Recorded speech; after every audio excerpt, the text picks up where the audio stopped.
অগ্রগতি নিশ্চিত করতে হলে দক্ষ ও কর্মক্ষম মানব সম্পদ দরকার।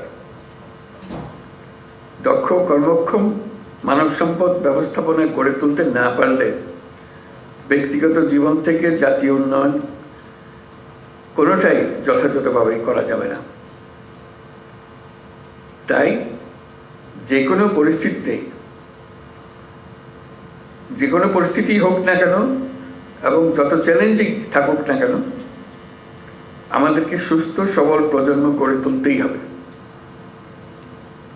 এই জন্য সরকারি, বেসরকারি, সুশীল সমাজ, জাতীয় ও আন্তর্জাতিক সংস্থা, উন্নয়ন সহযোগী সংস্থা, সমাজের সকল শ্রেণীর মানুষ সকলের সক্রিয় অংশগ্রহণ প্রয়োজন।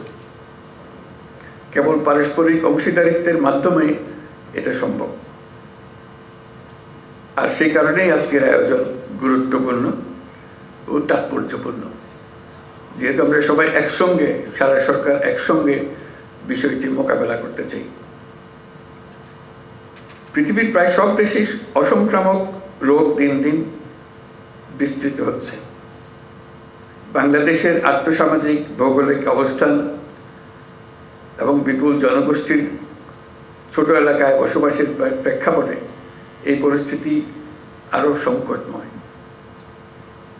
তাই এটি জাতীয় স্বাস্থ্য ব্যবস্থাপনার সম্ভবত সবচেয়ে গুরুত্বপূর্ণ দিক, যা শুধু স্বাস্থ্যখাত নয়, আমাদের সামগ্রিক অর্থনীতি, সামাজিক নিরাপত্তা এবং টেকসই উন্নয়নের সাথেও নিবিড়ভাবে জড়িত। বিশ্ব স্বাস্থ্য সংস্থার 2022 সালের প্রতিবেদন অনুসারে বাংলাদেশে মোট মৃত্যুর শতকরা 71% ঘটে অসংক্রামক রোগের কারণে। এর মধ্যে শতকরা 51% মানুষের মৃত্যু হয় 70 বছরের বয়সের নিচে, যাকে আমরা অকাল মৃত্যু হিসেবে বিবেচনা করে থাকি।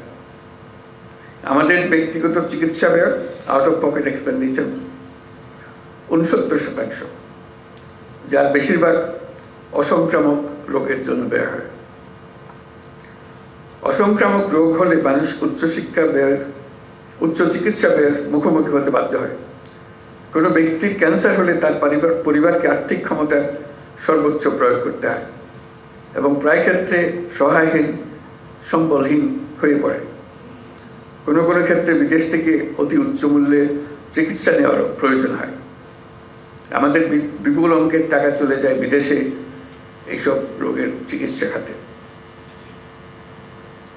তাই অসংক্রামক রোগের চিকিৎসা ব্যবস্থাপনা যেমন উন্নত হওয়া জরুরি, তেমনি রোগগুলো যেন কম হয় অথবা একেবারেই না হয়, সেজন্য উপযুক্ত জনসচেতনতা এবং প্রতিরোধ এবং নিয়ন্ত্রণ ব্যবস্থা গড়ে তোলা দরকার।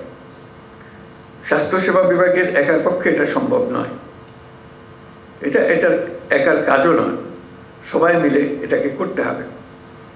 এই জন্য সব মন্ত্রণালয়ের সহযোগিতা দরকার। খাদ্য, কৃষি, শিক্ষা, ক্রীড়া, স্থানীয় সরকার, গণপূর্ত, এমন প্রত্যেকটি খাতের গুরুত্বপূর্ণ ভূমিকা আছে।